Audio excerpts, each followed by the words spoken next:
homem suspeito de matar um morador de rua na Feira do Pedregal, em Novo Gama. O crime foi em setembro. A vítima, de 61 anos, foi morta com uma pedrada durante uma briga.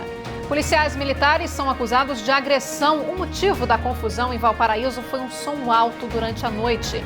E já estão em segurança os turistas de Brasília que se perderam durante uma trilha na Chapada dos Veadeiros.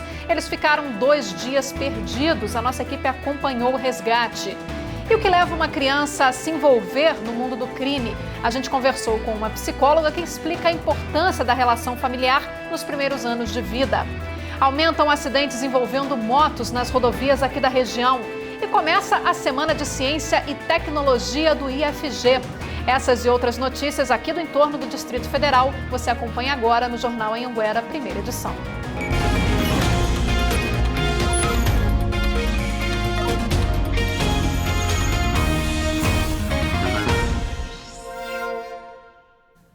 Olá, muito boa tarde para você. Foi preso em Novo Gama o suspeito de matar um morador de rua que trabalhava na Feira do Pedregal. O homem tinha 61 anos e foi morto com uma pedrada depois de uma briga. Esse vídeo mostra o momento em que Oséias Júnior Nascimento de Souza, de 29 anos, chega na companhia de policiais civis ao presídio de Novo Gama. Ele foi preso nesta quinta-feira, suspeito de ter assassinado um morador de rua em Novo Gama. Logo após o crime, identificamos uma testemunha que esteve com o suspeito alguns momentos após o crime.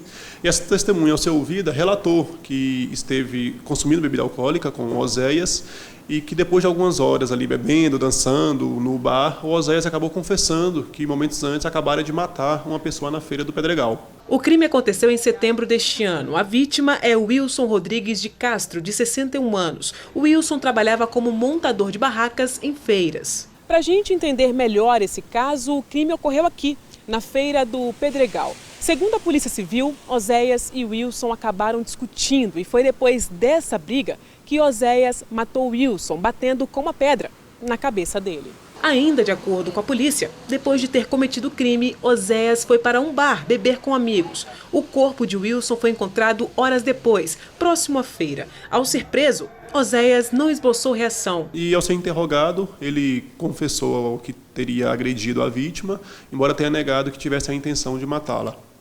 Porém, a violência com que foi desferido esse golpe, que causou a morte ali no local, demonstra que, de fato, ele havia sim a intenção de ceifar a vida da vítima, que já era um senhor já de mais de 60 anos de idade. O suspeito já possuía passagens por outros crimes, como tráfico de drogas, posse ilegal de arma e furto. Desta vez, foi autuado por homicídio qualificado por motivo fútil.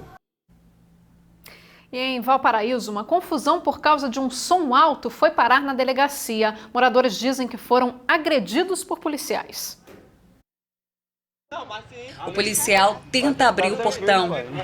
Tá bom, dentro de polícia aqui. Oxe, dentro de casa. Um outro militar aperta o pescoço de um homem de 30 anos. Você tá agredindo ele! Você tá agredindo ele! Em um outro vídeo, os moradores reclamam da ação do policial que teria acertado spray de pimenta em uma criança. Criança, cadê esse espetro da criança? A mãe da criança, de 1 ano e 6 meses, diz que foi agredida por um dos PMs. Os hematomas ainda estão pelas costas, orelhas, braço, peito e perna. As marcas de sangue ainda estão na parede. O marceneiro ainda conta que foi brutalmente agredido por pelo menos 4 policiais dentro de casa. Isso tudo aconteceu por volta de umas 6h30 para 7 horas por aí da noite. A gente não ficou nem 1h30 com o som ligado. Na hora que me enforcou, que eu não conseguia sair, eu pensei que eu ia morrer. O marceneiro ainda conta que foi brutalmente agredido por pelo menos 4 policiais dentro de casa. Toda essa confusão começou depois que os policiais foram chamados por vizinhos que reclamavam de um som alto vindo da casa dele. A mulher agredida é companheira do Johnny. Ela e o filho estão assustados. Estava com bastante medo, desesperada, né? Porque meu filho também chorava nos meus braços e ver aquilo tudo é um pavor. O Johnny foi detido e encaminhado para a delegacia. Ele chegou a fazer o exame de corpo de delito no IML e ficou cerca de 12 horas algemado. Ele ia ser preso por desacato e desobediência, mas pagou uma fiança no valor de R$ 1.200 e vai responder o processo em liberdade. Nós procuramos o comandante do 20º Batalhão da Polícia Militar de Valparaíso. Ele viu os vídeos da ação dos PMs. Nós estaremos instaurando um procedimento para verificar se houve algum excesso de algum policial, de algum elemento ali da polícia, para que possa sofrer as sanções. Mas o comandante ainda faz um alerta sobre a lei da perturbação do sossego, que é crime.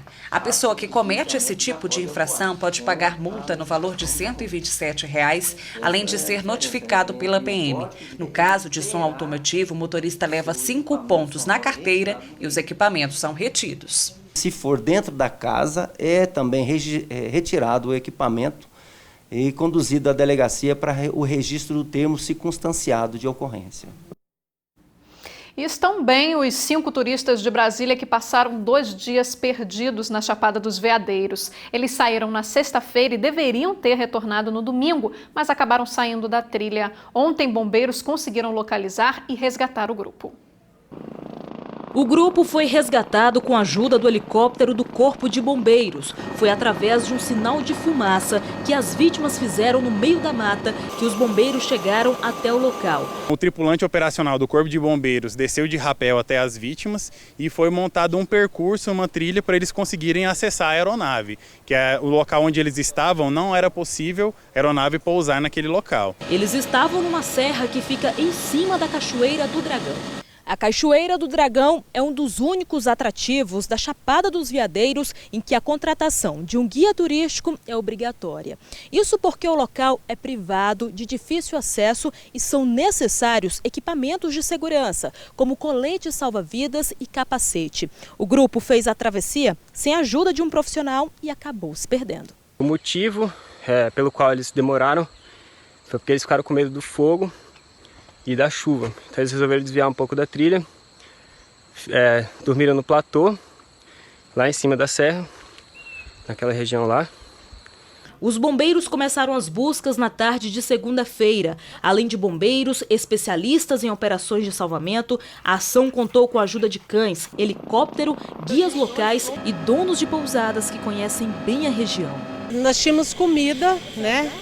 Água nós tínhamos bastante nos rios, então não passamos nenhum tipo de necessidade assim, né? Quanto à alimentação.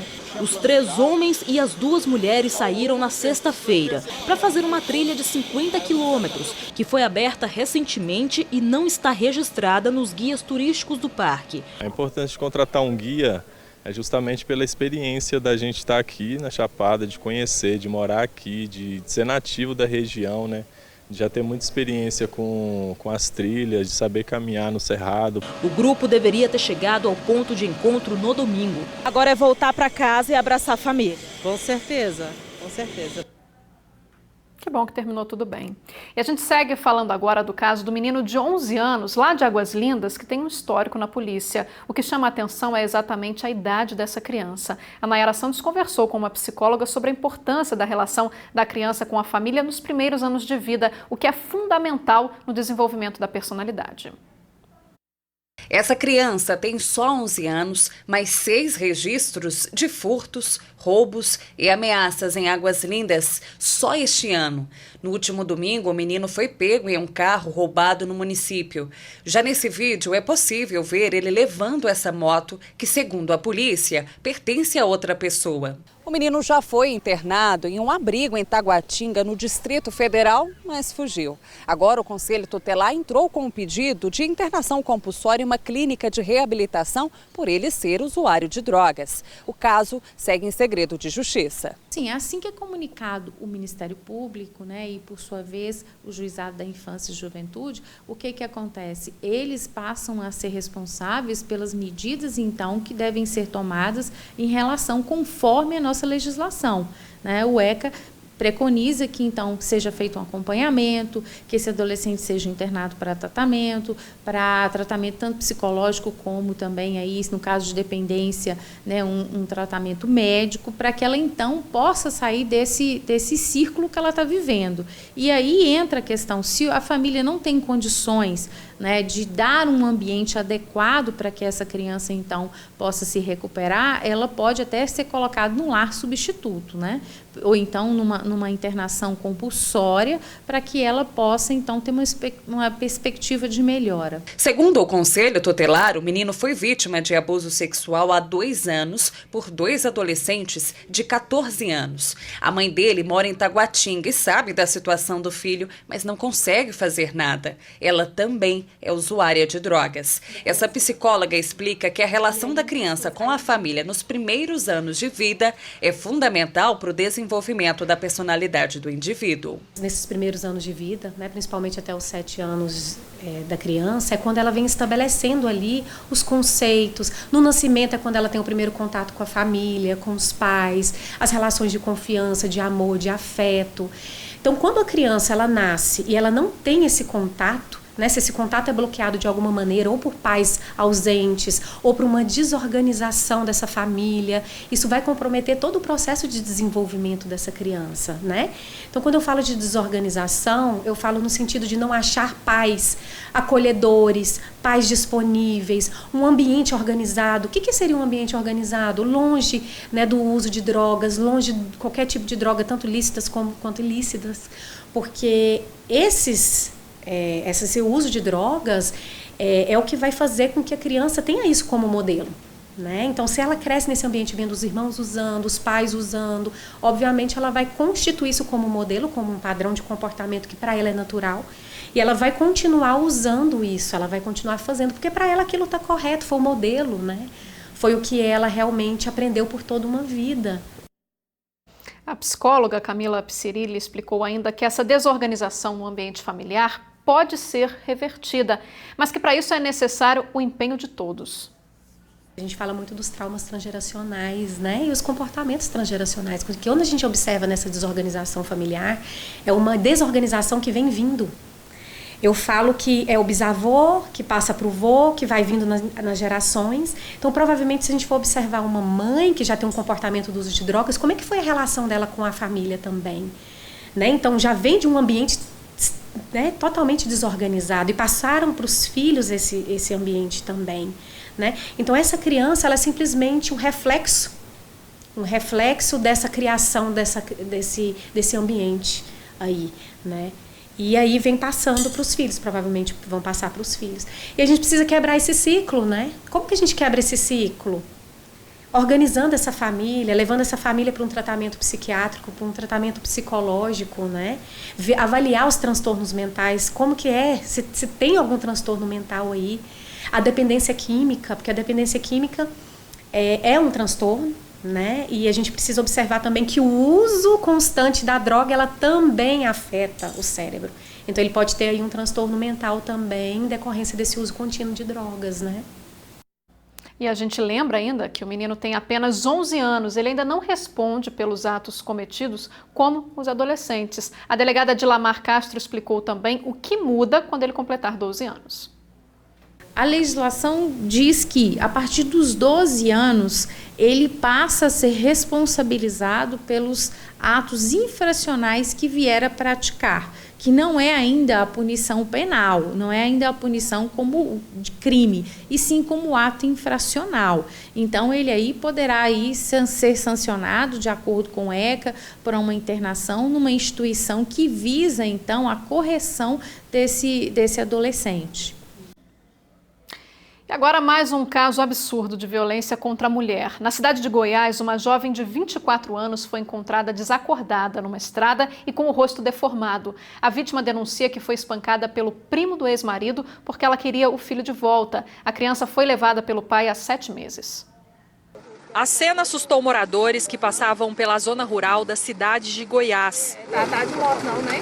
Não sabe, nós chegou aqui agora. A mulher foi encontrada caída, muito machucada, no meio de uma estrada de terra. O vídeo mostra os médicos do SAMU começando os primeiros atendimentos. Calma. A mulher toda machucada no vídeo está aqui do meu lado.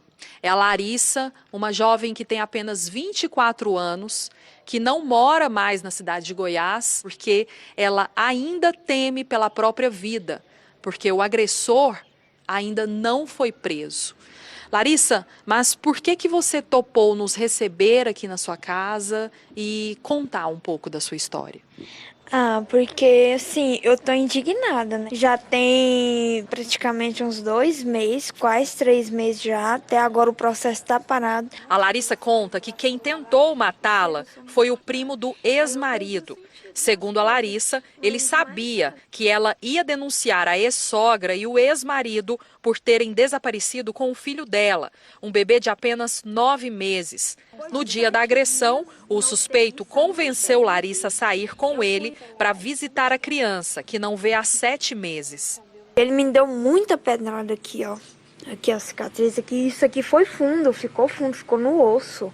Eu acredito que o objetivo dele era de me levar para me matar, porque um dia antes dele fazer isso comigo, eu ia entrar na justiça para me processar a tia dele. Larissa ficou 17 dias internada, 7 deles na UTI, inconsciente.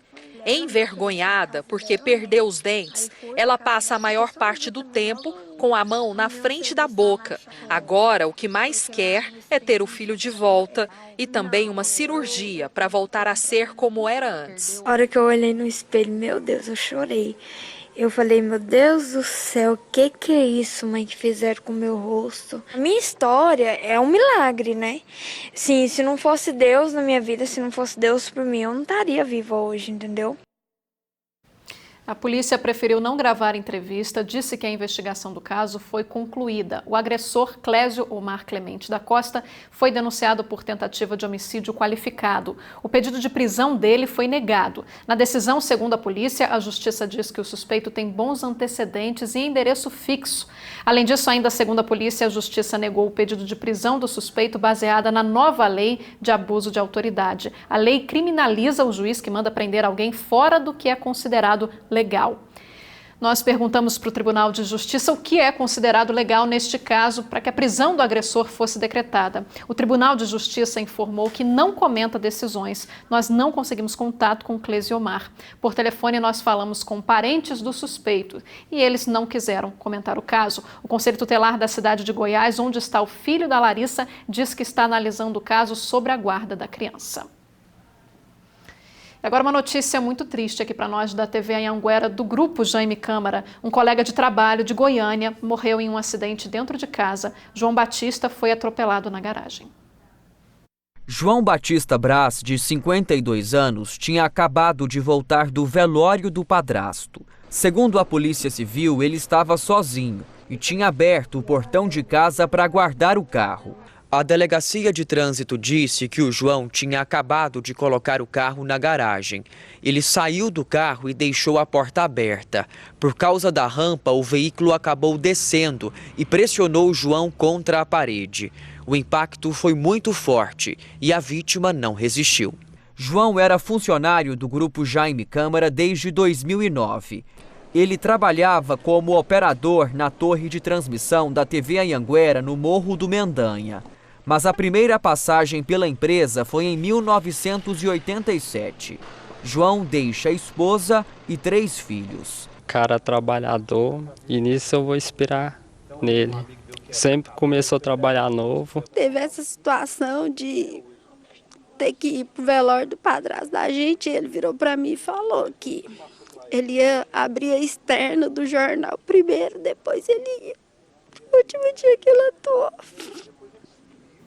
Vai deixar muita saudade. Muita, muita saudade, João. Eu não acredito ainda. Nossos sentimentos aqui para toda a família. Intervalo comercial e a seguir tem as vagas do Trabalha Brasil. A gente mostra que tem também cachorro desaparecido e faz um alerta, tem bandido, ficando com a recompensa oferecida por alguns donos e não devolvendo os animais. Ainda nessa edição tem os detalhes da previsão do tempo com a Nayara Santos e os detalhes da Semana de Tecnologia do IFG. No quadro, no fim das contas, o assunto é o Prêmio Nobel de Economia. Nós voltamos já.